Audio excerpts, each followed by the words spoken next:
everybody. How's it going, Louise? Welcome to the Bliss Broker. You're my first ever live person on YouTube ever.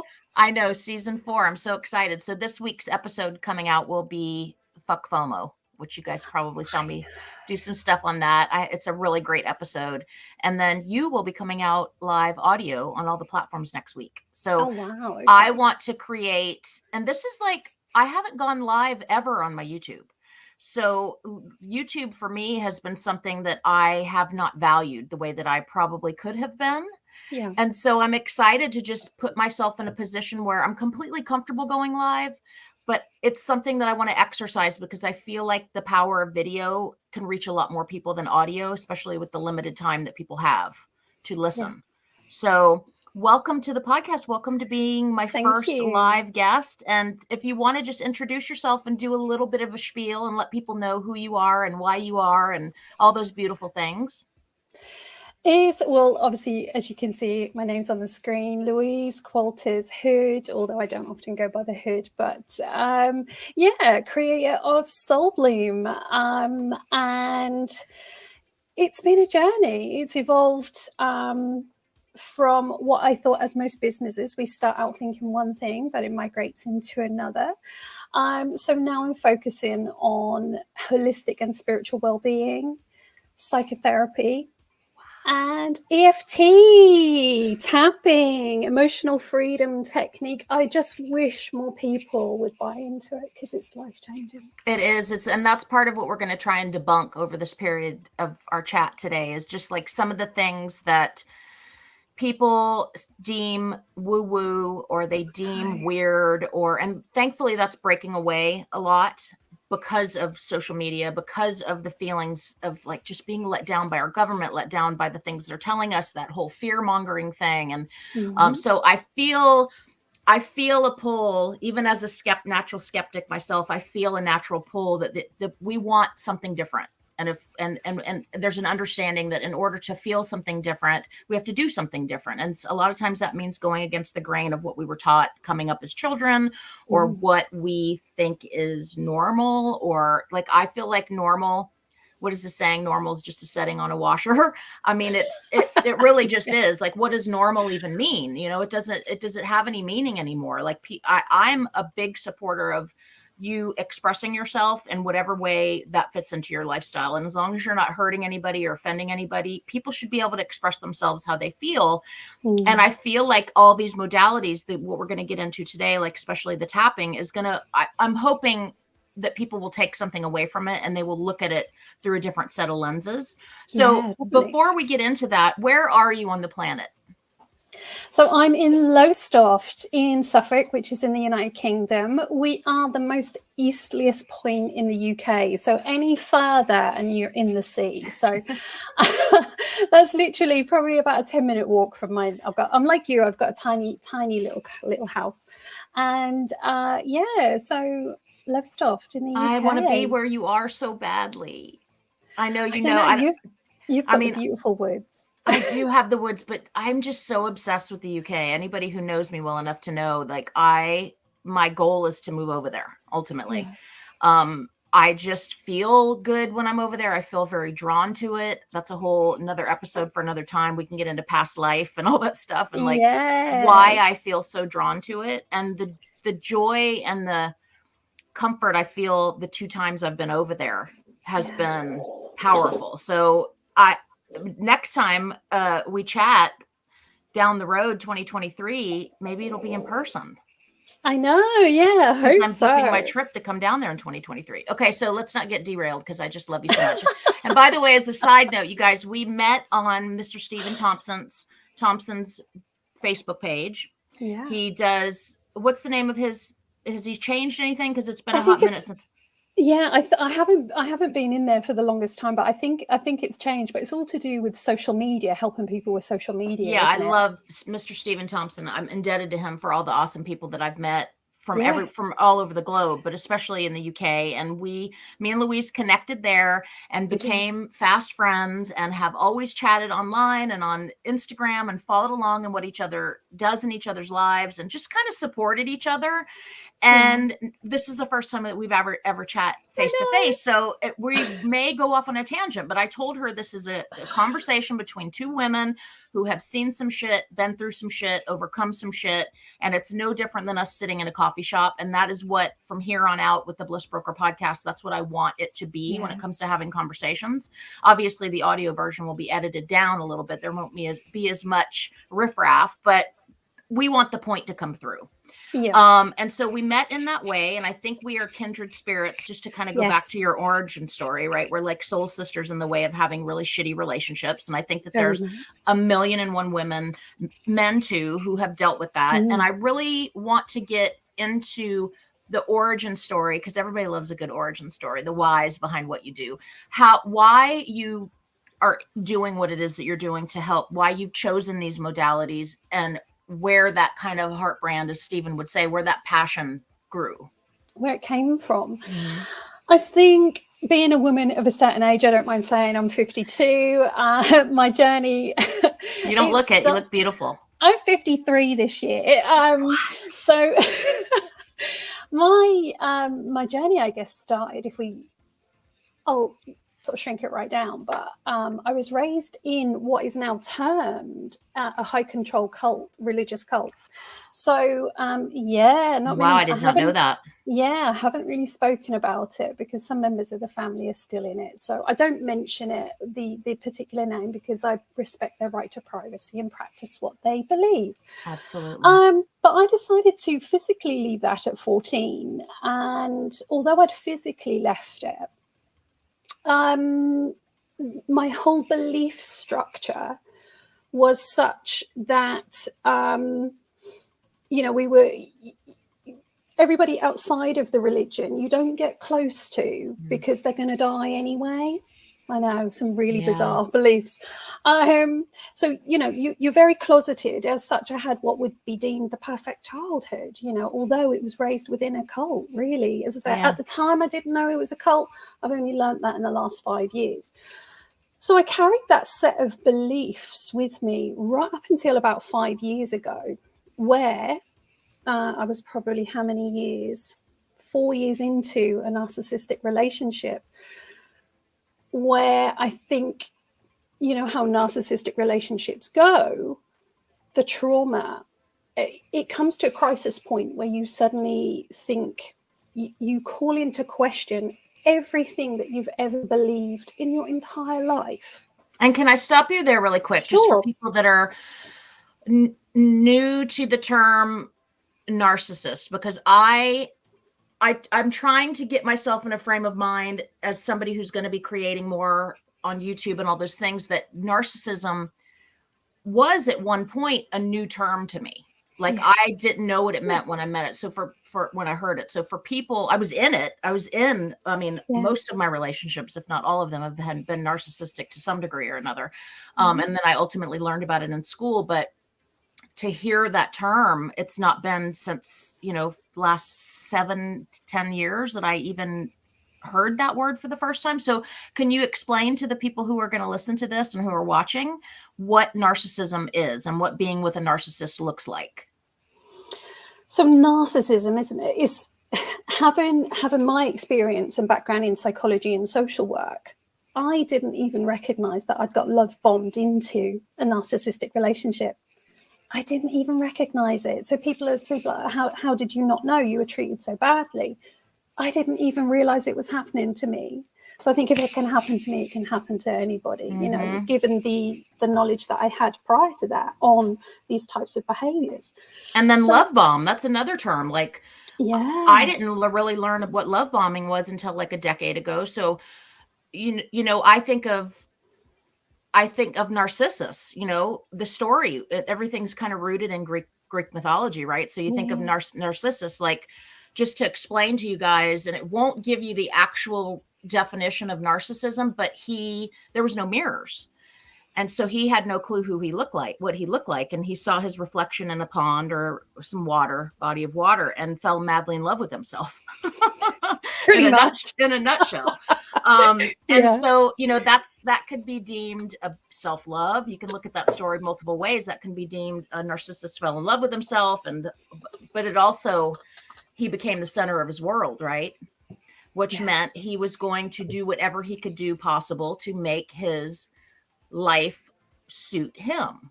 And what then happens, and I'm getting full body chills because I've experienced this so many times, is I am a love addict because I've got my codependent background. And what does a love addict usually get attracted to is a love avoidant. It's just that natural push and pull of it, right? So a love avoidant and a love addict, that's a whole other episode for another time. They fall madly in love. They feed each other's, like they trauma bond, essentially. Yeah, Stockholm syndrome. Yeah. Oh yeah, it's like massive sparks, but fire, butterflies. This is the love of my life. He is like, he gets me. He likes the same food. We like the same show. Like it's all like soul twin, like a twin flame shit, right? Yeah. And we deem that as like, that's a good thing. Well, you don't take into consideration if you've not been love bombed before, which is basically exactly what it sounds like. They are putting all the moves on. They're charming. They're suave. They're gifting you. They immediately doing what they do. They can immediately pick up on what your love language is, which is also another show for another time. So they are feeding into what they see, sparking your, like getting the spark going in your eyeballs, and they play that. And I don't know, like there's so many different ways to think about love bombing and narcissism, because it's a spectrum. There's so many different levels of it. But when you are being love bombed and you aren't familiar with narcissistic tendencies, and we're all a little narcissistic to some degree or another, but there is narcissistic personality disorder, which is in the DSM, which is also another conversation for another time. God bless the DSM. But it's interesting, like I've been love bombed just like you. And I just really thought, oh my God, this person gets me. We're madly in love. Like I finally found the one. And it's that magic of that beautiful trauma bond. You start thinking forever. You start thinking, I found the one. And what happens when that happens is you end up making accommodations, and their giant red flags, are like these beautiful shades of pink. And you're like, oh no, they love me though. I can 100% change them, and they will, trample. Adjust. Yes, trample every boundary. Oh my gosh, every boundary. And then guess what happens when you are somebody who is a codependent, which is what I was. That was my role. I was a love addict, up until very recently, up until my marriage. We just got divorced. Up until that relationship, I was a complete codependent. Yeah. And so being love bombed was like right up my alley, baby. Like that's like, this is it. This is the one. Who wouldn't? And also who wouldn't love that? Who wouldn't love all? This is what I say to people when sort of they've come to me as to how to recover from narcissistic abuse. And I said to them, you haven't done anything wrong. You stood no chance. You really stood no chance against these types of people. Nothing in life prepares you for the psychological onslaught. Nothing. No, you're doing the best that you can with what you have. And that's the one time a therapist told me that. It was the first time I'd ever had the courage to go see a therapist. And as you know, asking for help is really hard, especially as a strong, independent woman, which you are as well. So asking for help is hard. And I walked in and she said, what brings you here today? And I said, everything and nothing. And it was like tears were jumping out of my face. Yeah. She just kind of slowly slid the box of tissues and was looking at me like, oh shit. Horizontal tears. Yes, totally horizontal tears. And I was just like, oh my God, there's a lot of, and this has probably been 10 years ago, the first time I ever went to a therapist, because I was just too petrified of it. I didn't know what was going to come up. I didn't know all the things. So, but I remember her saying over the whole course of everything in that first interview or that first session, was you were doing the best that you could with what you had, and don't, give yourself some grace. And I was like, yeah. And I was like, shoo-shooing it off like we do. And she was like, no, you were doing the best that you could with what you had. And she said it like 5 times. And until I've just finally, she broke me. Like she broke me, and I actually gave in to what she was saying, because she could tell in the beginning when she was saying that I was just kind of shoo-shooing it about. And it is so true. And so I know that you see that a lot, these women coming to you for help that have been love bombed. And now, how do you differentiate when these women come into you for help, or men? I don't know if your demographic will get into that. I've had both. How do you help them differentiate whether they're being love bombed and whether they're with a narcissist to begin with?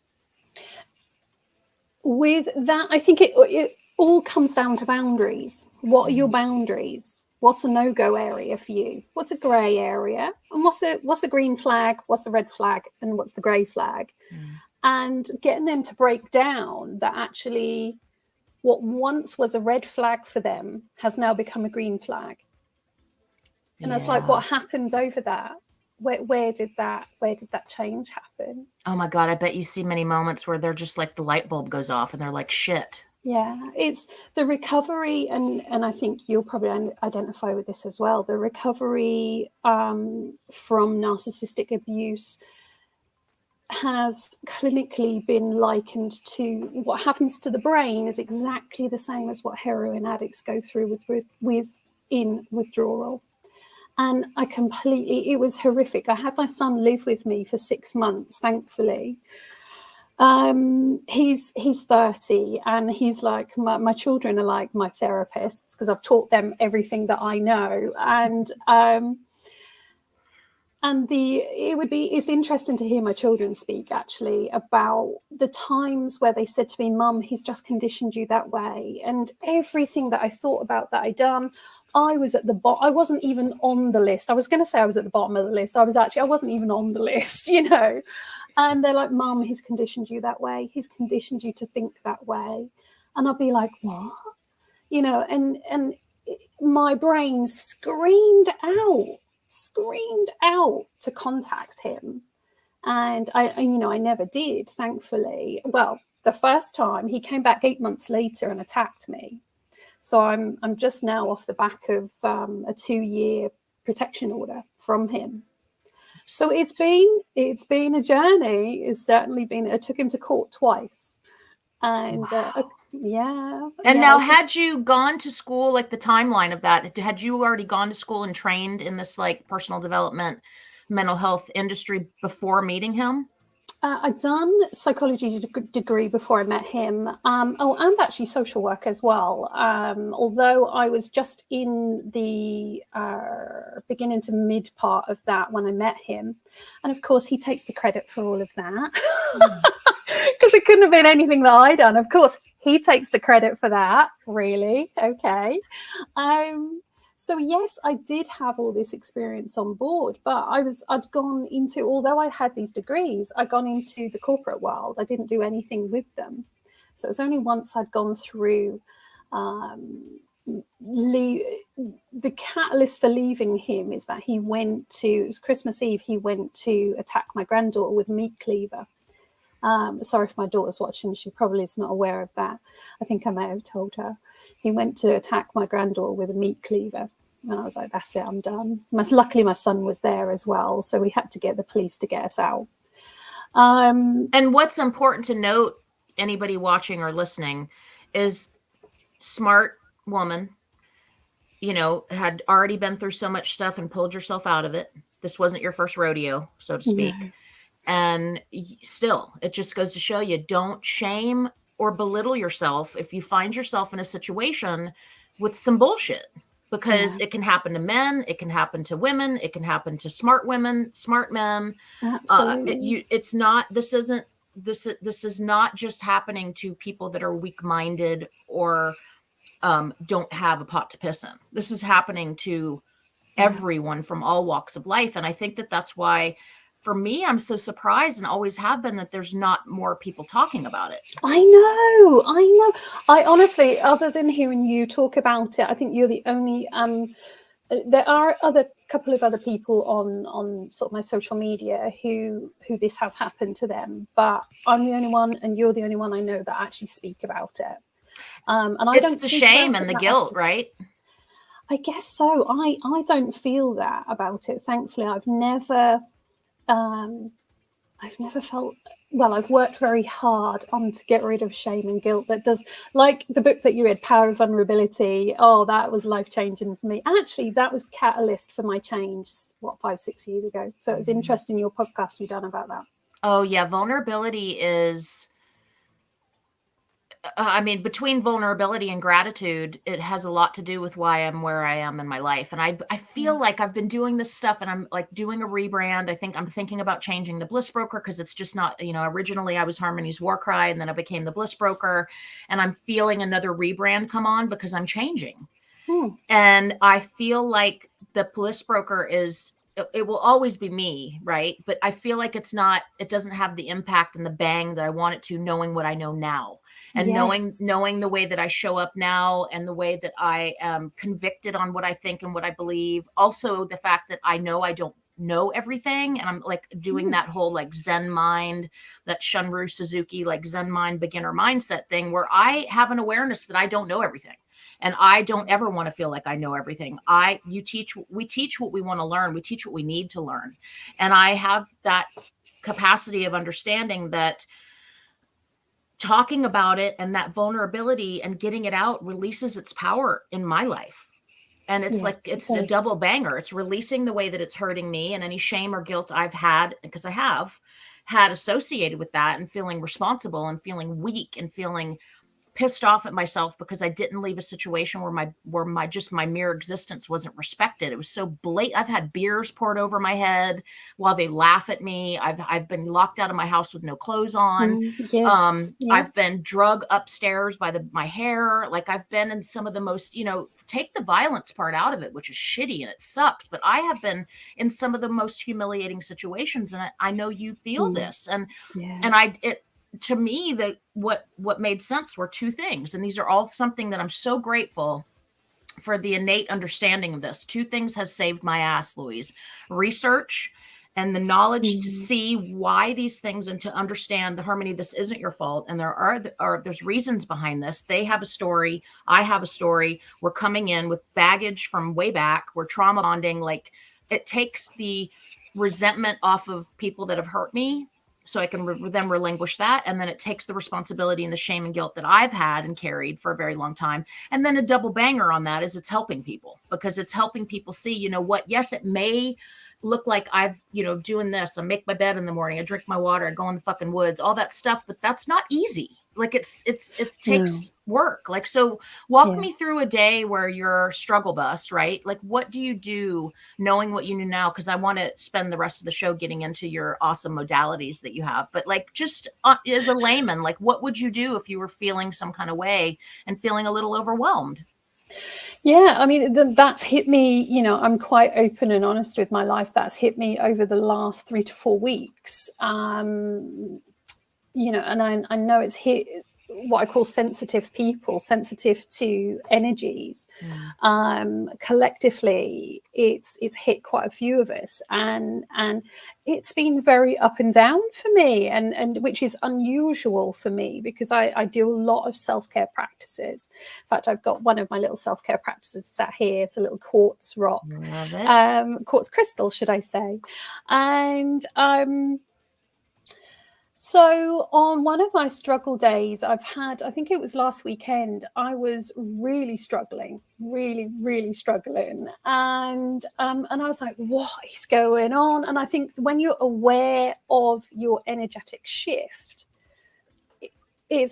sometimes I wish I wasn't aware, because but I'm aware of the shift, and I'm like, okay, where is this coming from? And I can't track it back to anything.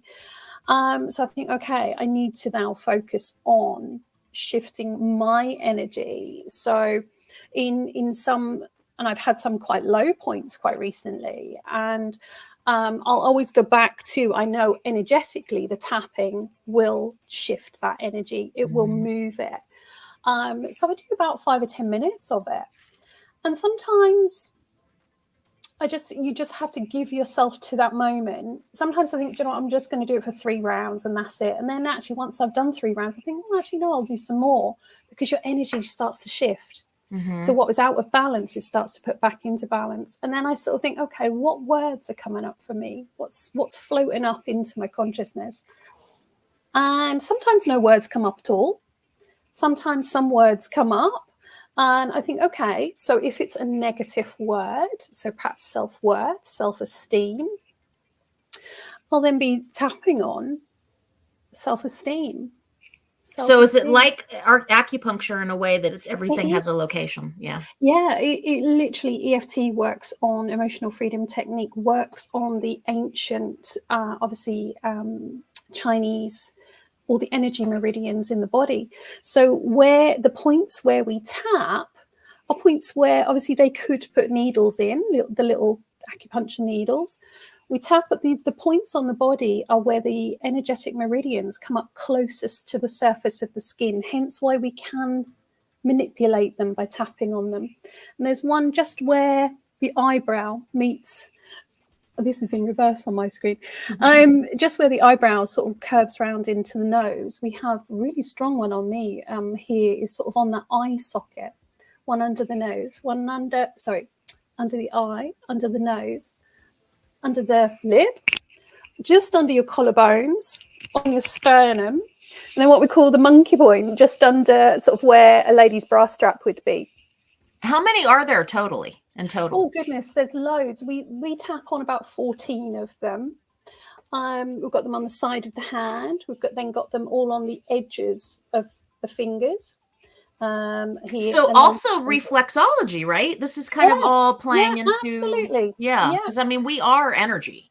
Yes. I mean, and it's so to get people to understand without getting too caught up and fearful, because I know they do. People generally are like, wait, what's the tapping? I'm out. Yeah. I'm tapping out. Bye. See you later. It happens. It shifts energy so but it really fast. It's a focus, right? I mean, if the way I explain tapping to people, just the basic that I know about it, it's you're doing a reframe, you're refocusing your attention. And if anything, forget the science behind how awesome that is and how that works. But if anything, you're stopping for a second.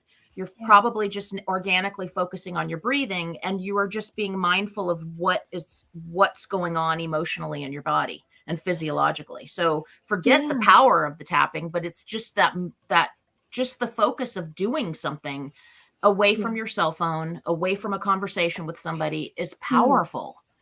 Also, the language that we use, and it's the beauty of this as well, it can be used completely context-free as well. It can be used on people who don't have the power of speech, as long as they have the power of thought. It recodes and re-imprints in the brain. With PTSD, it's just been approved by the National Institute of Clinical Excellence. It's been approved for them for... for PTSD, and I had that treatment myself for PTSD. Now that, along with havening, the beautiful havening, the two things that the amygdalas that sit in each hemisphere in the brain, they get phosphorylated.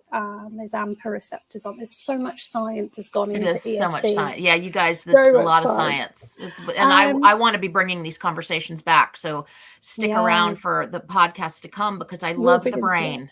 I love the brain. It does. But at the bare minimum, that if somebody were to walk in and say, I was referred to you, I've heard about this tapping thing, I don't know the first thing about anything mental health related, what is this? Like, explain to somebody, because I really want them to be able to refer to you, because you're global. And so if I were to come in and I didn't know shit from yesterday, like, what would you tell me? Like, what's this tapping thing, Louise? How are you going to help me? It depends what their issue is. So okay, I've got a shitty narcissistic boyfriend that I've just broken away from, and I'm having a lot of anxiety because I'm super codependent, and now I'm alone. So I mean, that in itself. So you deal with, so it's emotional freedom. So we're dealing with the emotions, power, energy in the body. So we can do it umbrella level. So we can go, this anxiety in my body, this anxiety. What we're doing, we're telling the brain, we're also vocalizing it, this anxiety, but we're manipulating the energy in our body that's sending a signal to the brain. So everything we tap on calms the sympathetic system down into the parasympathetic. Vagal nerve, vagal tone improves. But at the same, so we're now sending signals to the brain with actually saying, this anxiety, this damn anxiety, but it's gone, hang on a minute, but we're getting calm signals here. So it's like, okay. So when we get anxious, we don't have to anymore. When we get anxious, do you know, we're totally calm.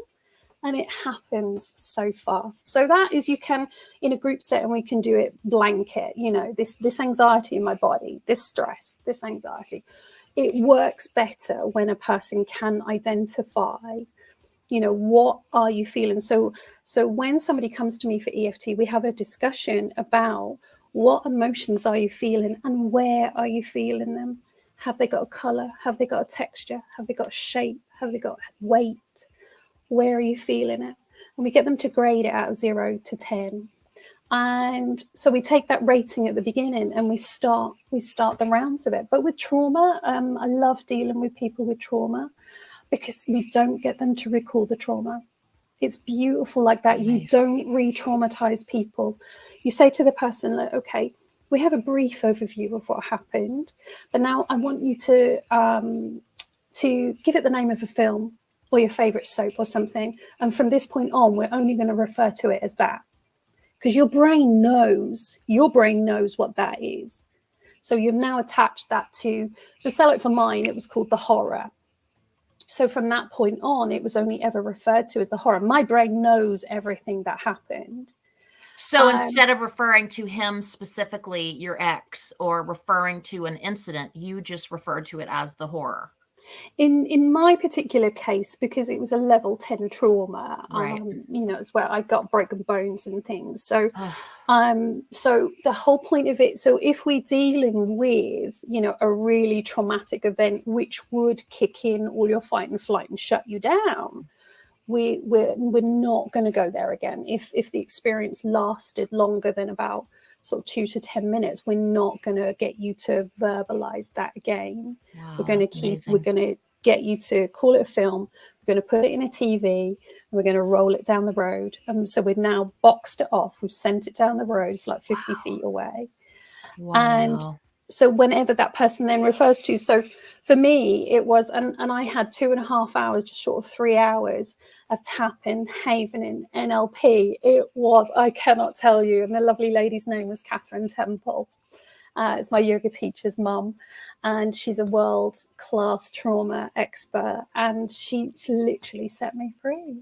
And NLP, which is very powerful. I've been schooling myself on NLP, and explain that as well, because I know a lot of people are probably like, you know, what are all these things? Yeah, neuro-linguistic programming. So I have, if Kath is watching me, because she's also my mentor, she knows my relationship with NLP. Oh, even now I'm like, oh. I can hear it in your voice. I know. I had a really bad experience when I was very first taught NLP. So my association to NLP is not a good one, as in the person who originally taught it wasn't the most trustworthy person. Okay. And we're just in it for the money. Since obviously I've had Kath has taught me NLP. I've just started with her with NLP, but it's using language. It's another modality to use language in a way that reprograms the mind and sort of the matrix in the mind. So could you refer to it as like mantra, like creating a mantra, and like not self-hypnosis?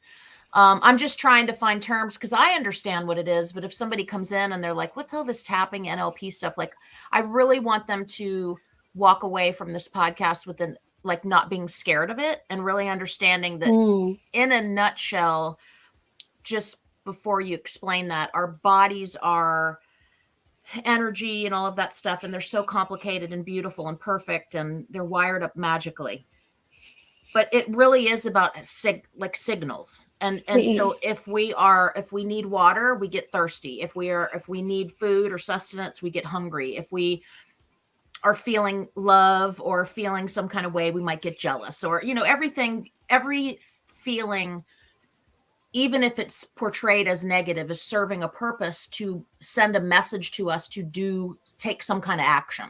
And so that's how I look at a lot of these modalities across the board. It's how it's helped me look at them without kind of getting, you know, weirded out by them, is that it really is just about signaling to ourselves and Yeah, and knowing absolutely. that you've got the power to signal to yourself. You don't necessarily always have to go to somebody. There are so many things that you can learn and Mm. do in the privacy of your own home if you Mm. don't feel comfortable. And that's what I love about tapping, is that there is that Yeah. kind of you can, if you're in bed and you wake up one day and you're anxious, one morning and you're anxious, you can incorporate that tapping and feel better. Absolutely.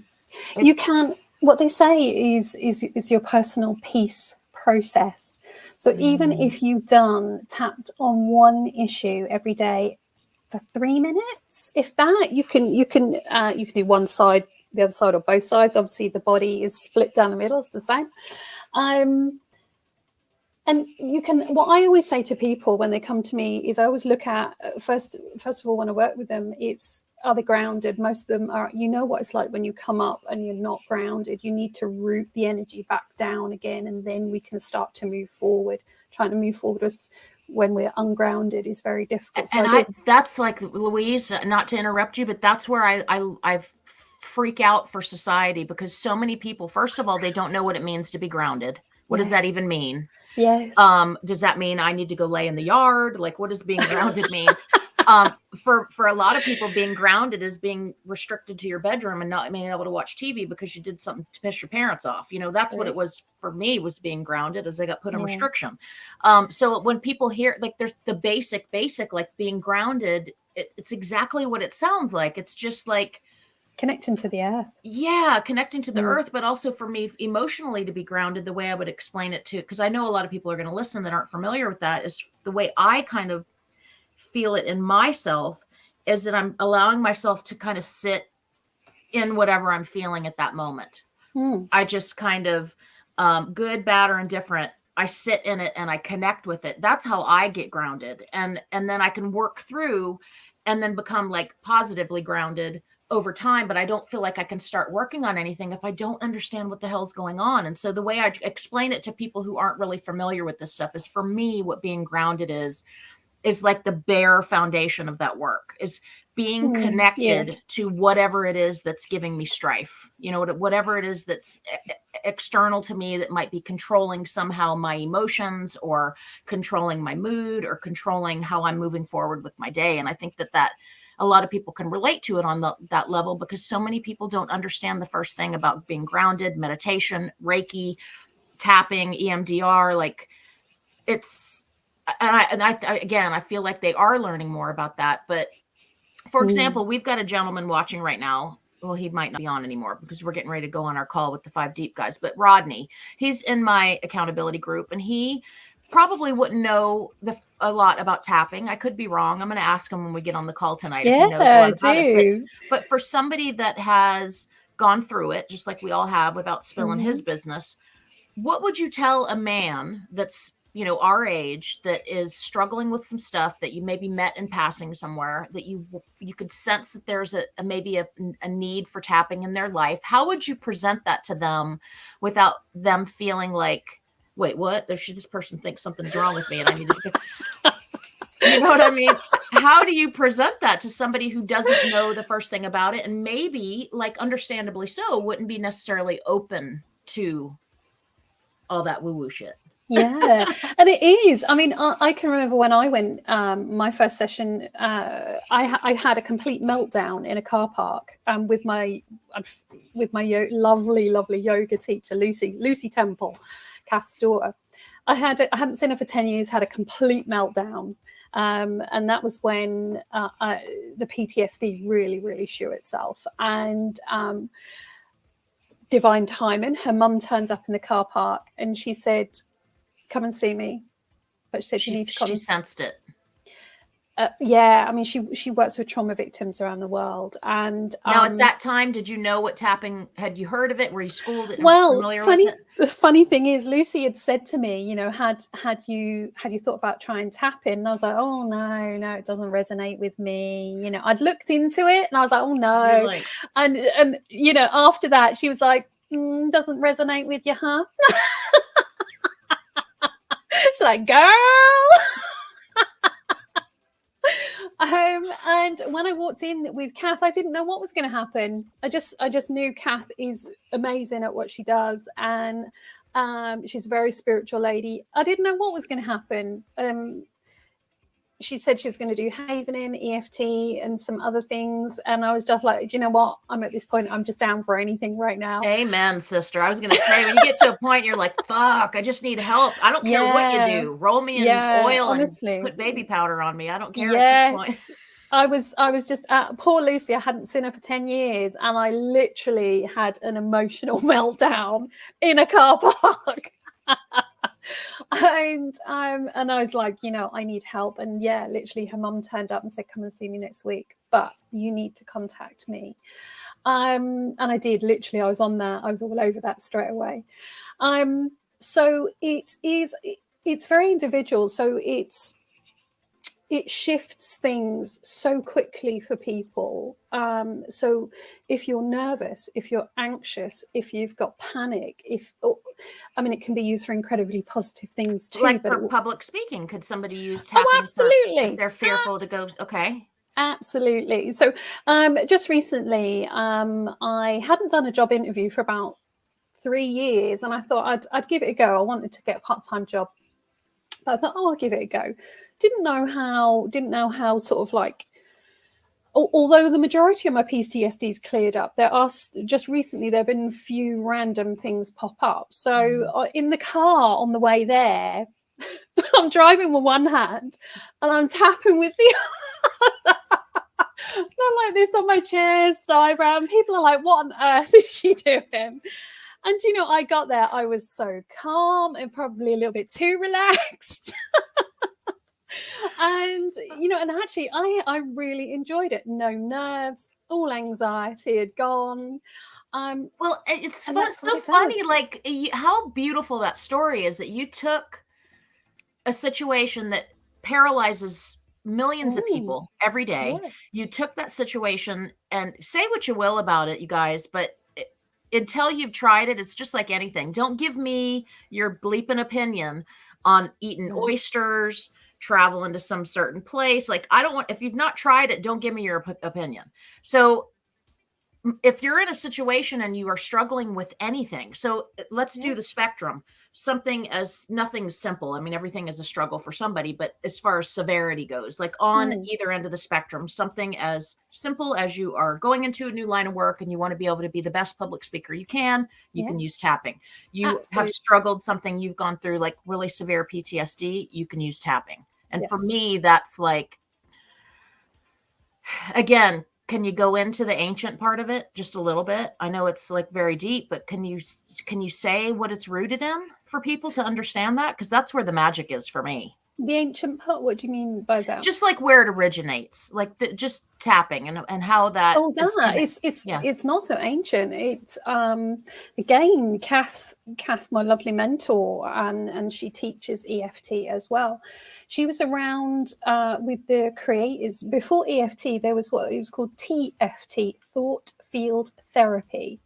Again, so that was the forerunner. It then changed into EFT, Emotional Freedom Technique. But prior to that was, but that goes back, I believe, 30 or 40 years. So it's relatively new. But obviously it was originally, I can't remember his name. I know EFT is Craig, I want to say Craig David, but that's a singer. That's definitely not Craig David. I can't remember his name offhand. So it, again, was using the thoughts that create energetic shifts in the body. And the creator of thought field therapy knew that obviously the energy meridians are linked into like you said, we are energy. We are electrical. You cannot separate that. Our energy goes out 6 feet from us like a big donut. You know, and you can walk into the room, can't you, with somebody whose energy is off, and you'll sense it straight away. Oh, so, yeah, I can feel a collective. There's parts of this area where I live in Asheville that I don't even like to go to, because there's there's a community energy, there's a collective energy in a community. Offices can have it. It's just, you feel it. You don't have to determine whether or not it's real or not. You feel either you feel good when you go around a certain place or certain people, or you feel ick, right? Yeah. So when I say it's rooted in ancient, what I mean by that is the concept of what you're actually doing with these points are rooted in our mere existence, right? Yes, obviously. So the ancients, obviously being the acupuncture, the Chinese people. I haven't looked into acupuncture.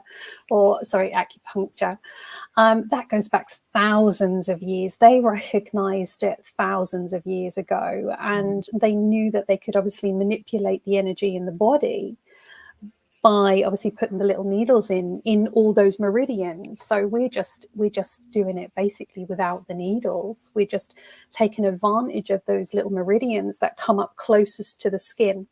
And when you say meridian, for somebody, because I'm trying to, I mean, I obviously understand what you mean, but for somebody who doesn't understand, could you explain what the meridian is? So I guess in my mind, it's like a little fiber optic highway that runs through the body.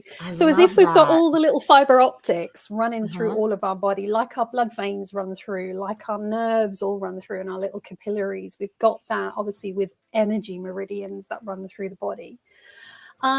Great example. Yeah, so that's how I like to think of them, as little fiber optic highways that run through the body. And some of them obviously are very deep, and some of them come up very close to the surface. And Kath has got this lovely little gadget that you can put on points in your body. You could put it on your cheek where there's not an energy meridian on your cheek and it won't make any noise. You can put it on one of the energy points and it'll suddenly make this noise and light up. And I was like, no way. And she let me have a go of it. And some, for me, sort of here and under the eye are really strong. So mine are up really close up to the surface. And so what makes them light up? It's contact with the energy. So like some electricians can find. So cool. I know. And apparently it's like I don't know the. Is it ohm? Like what they use with the electric. My ex-husband is a lineman, and he had an ohm, like I don't even know what they're called, but they read energy, and it measures the ohm. Right. I don't. It's because I know she said you can also change this little machine so that you can use it as like a tens machine. I don't know if you have them in the States. Tens machine, it'll give you like a little electrical zap. So somehow the little metal tip on it is detecting the electrical energy that's come up close to the surface. So like in the UK, we'll have our electricians will put this gadget on a wall to find the electrical wires or pipes behind a wall, that like a stud finder kind of. Yes, I guess so. You're gonna have to forgive me on the technical not like terms. The stud finder I need, because I'm a single lady now. That's a different stud finder. It's really interesting. I feel like I could really go down a rabbit hole with you on this because it's so fascinating, and I was dying to do some research on it before I got on with you, but I'm like, no, I really wanted to be able to ask those questions and you know what I mean, really understand what it is that you do. And so this is something, obviously, you going through the experience that you went through, it helped you so very much, and then you decided to learn it. And what do you even say? You don't say teach it. I guess provide the service and modality for people. It is. I do teach people how to do it now. Obviously, I can't accredit people in it because I'm not a trainer myself. But obviously, if people, it's a set format. The points are set. So once.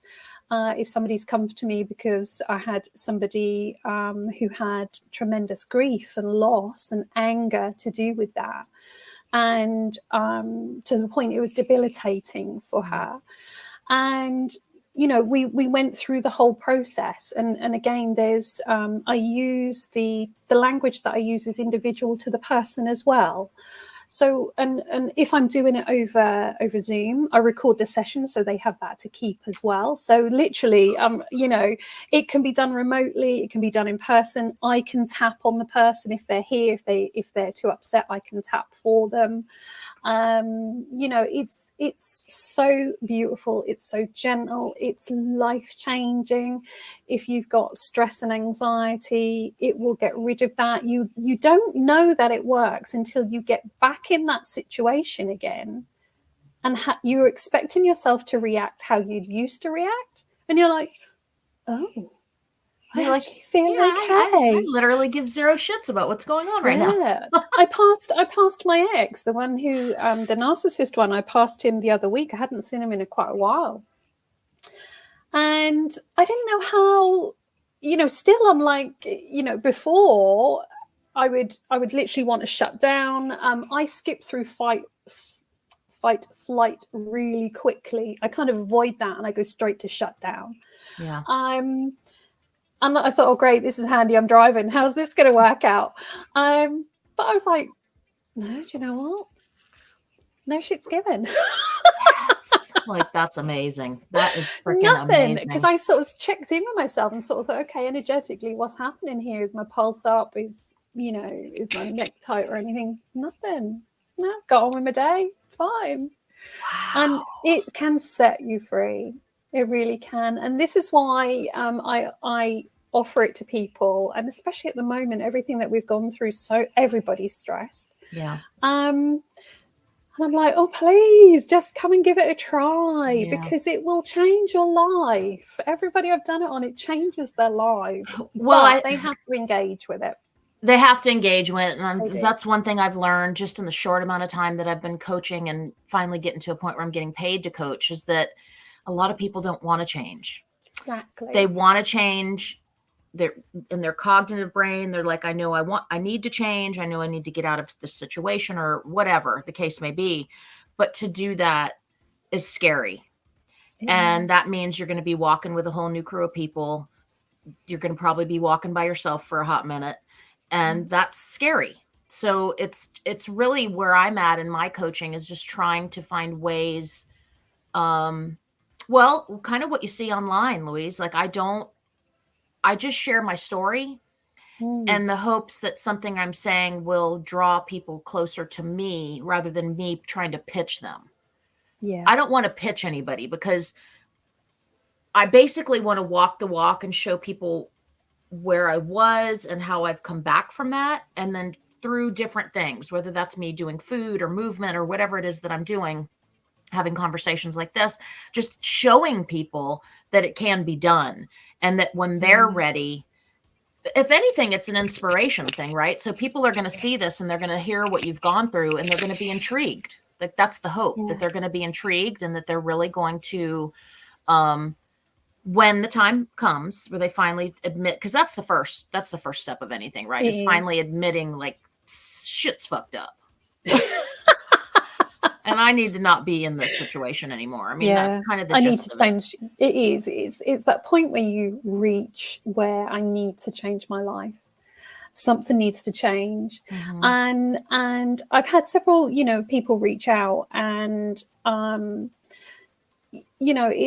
it's sort of when you give them the information, or, people think it's just something that, or can I just sign up for it without having a discussion? And it's like, no, because we need to have a chat about it. I need to know if you're ready to change your life.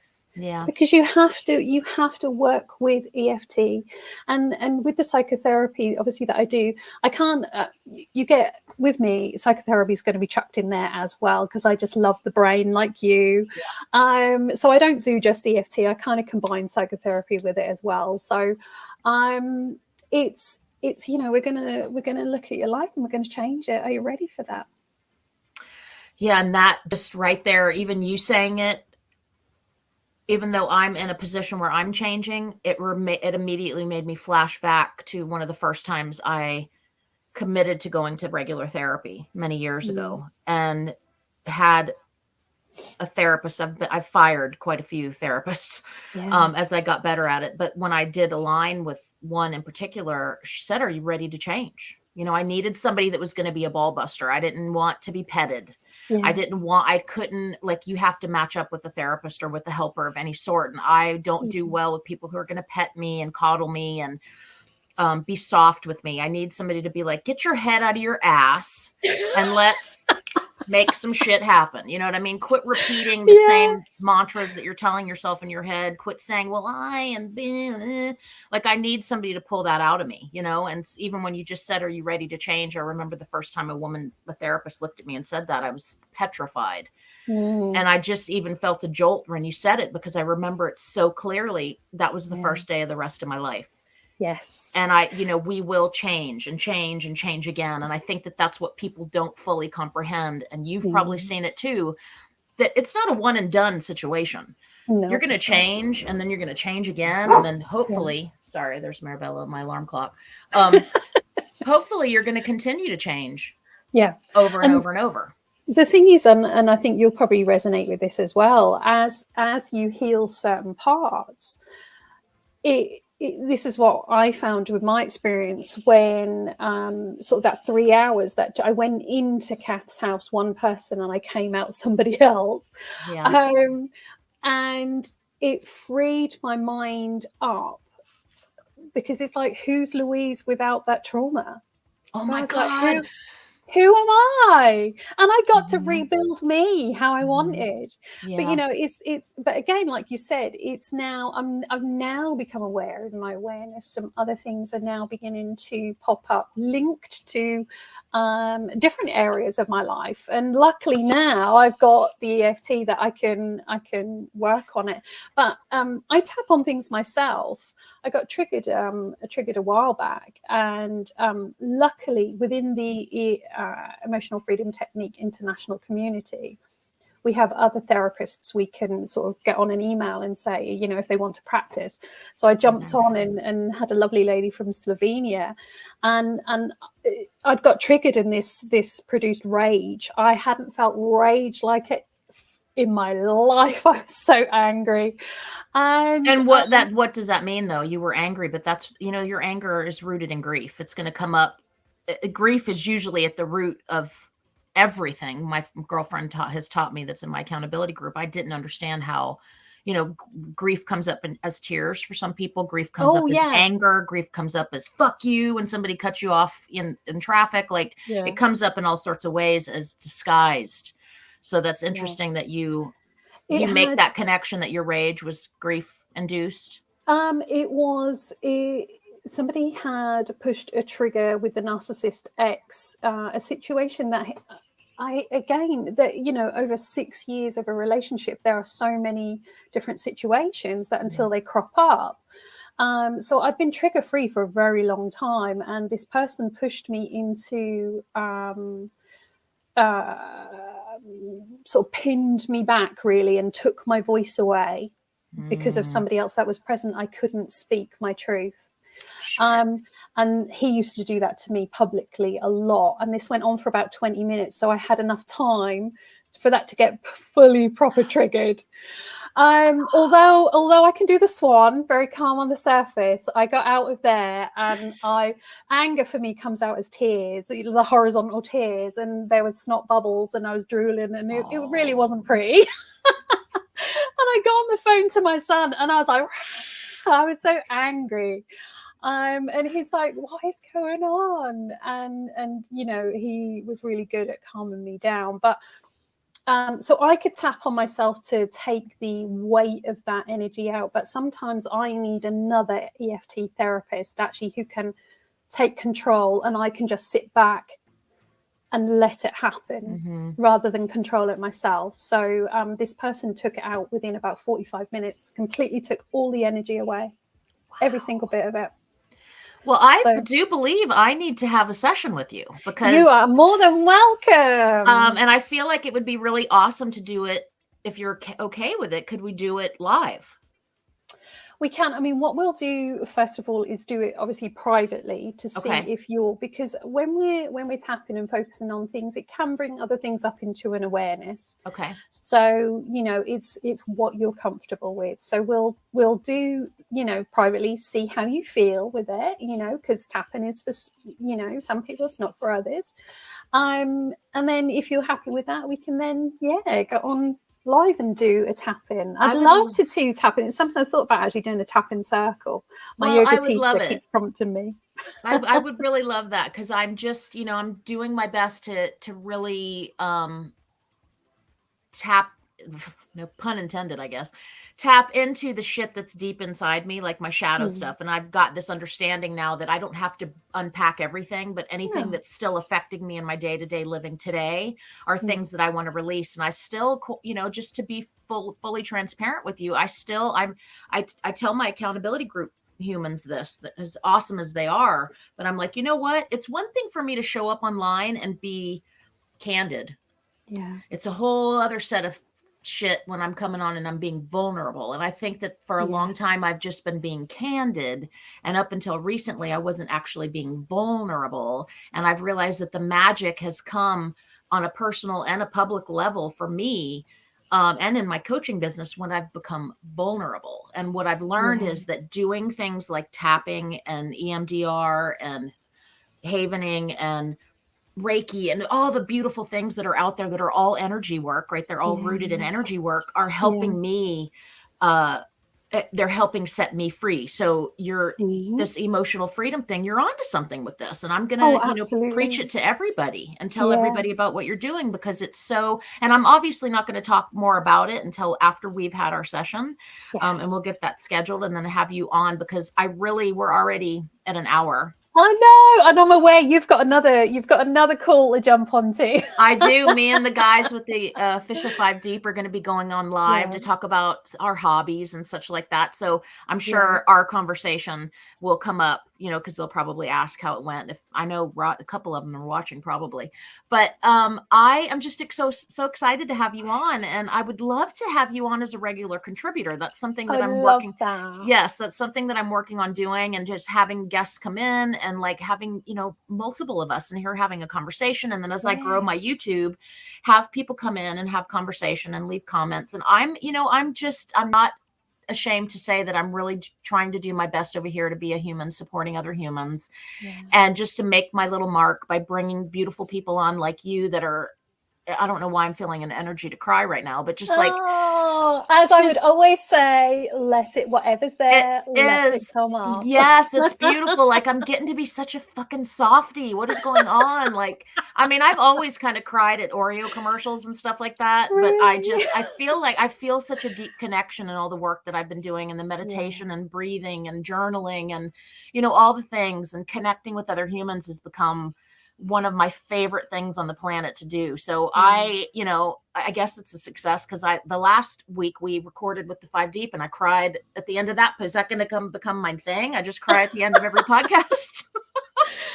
I think it's because you're in the moment, and vulnerability can strike at any moment, and I think for women like us, we're kind of quite strong, and we strive forward all the time, and just every now and then vulnerability crops up, and it's a beautiful moment, although slightly unsettling for somebody who's normally got their shit together. And at the times where I dropped my son off at work the other day, and he got out of the car and I'm crying, and I'm like, oh my God, what's going on? I love it. I mean, I am just so grateful to have people like you in my community, and people that I get to rub elbows with and have conversations with, and, really even being at a state in my life. And I know you'll resonate this, where I can actually give myself kudos and know that the actions that I have taken in my life have led me to this spot. And have led me to an opportunity where I can put myself out there. I've got the courage to put myself out there. What is it? Courage is the prerequisite to vulnerability, or vulnerability is the, it's like this or that. What does Brene say? It's one or the other. Courage is the prerequisite to vulnerability. And I think a lot of people assume vulnerability is like equal to weakness, and it's absolutely not. No. It's the complete opposite of that. You have got to have your yit together, and you've got to have tremendous courage to speak your truth. Right. And that's what we're doing here. And so, yes, I publicly am inviting you to be a regular contributor. I would love to have you on again, and we'll have a back conversation, obviously behind the scenes, so that we can set all that up and schedule my session with you, and see what how I can't strive to become even more vulnerable and cry even more, because that's my emotional freedom. Oh, it strikes me every now and then. I think the older I get, it's like, no, it's okay. It's just my hormones. Something in my eye, the bug flew. Yeah, it's dust. It's my contact lens. Mark said, well, we've had a couple comments in here. Mr. Rodney, who's in my accountability group, who I'm about to go live with, said, good afternoon, Harmony and Louise. And yeah, that's my guy, Rodney. He's amazing. And Brother of a Certain Age is his name of his podcast. And he wrote here, it's a shame, Harmony. It's a shame. And the fear of judgment. So that was something that we were talking about earlier, and I didn't want to mess up our flow. That's something that I'm going to practice getting better at, is the comments. And then Mr. Mark Jeffrey says, what's up, girlies? Yeah, he's on the other side of the country to me. So we have similar accents, but yeah, he's on the other side. Yeah, he's on the opposite side, right? He's west. Yes, he is. Yeah. Well, I just love you dearly. I appreciate you taking the time to come and be on with me. He says, girls looking beautiful. Well, thank you. Thank you. I didn't pay him to say that either. Bank details later. Hello. Well, I'm getting ready to go live, so I've got to end this broadcast with you. I will message you. I appreciate you so much. I will keep you in cahoots and let you know when everything's going to be coming out, so you can share it with all the people in your camp. Yes. And I have major appreciation for you, major gratitude, and I love you much, and I will see you on the other side. You guys, thank you for showing up for the podcast. Be on the lookout for Louise. I'm going to put all her pertinent information where you can reach out to her down below in the show notes, as well as the listening platform show notes, so you can go find her and find out what it is that she does that's amazing to give people lives. It changes lives. It gives people emotional freedom, and that is what I'm all about, supporting that. And remember, go do something good for yourself, and more importantly, go do something good for somebody else. I'm trying to say that without crying. What is happening? All right, big love. I'll see you later.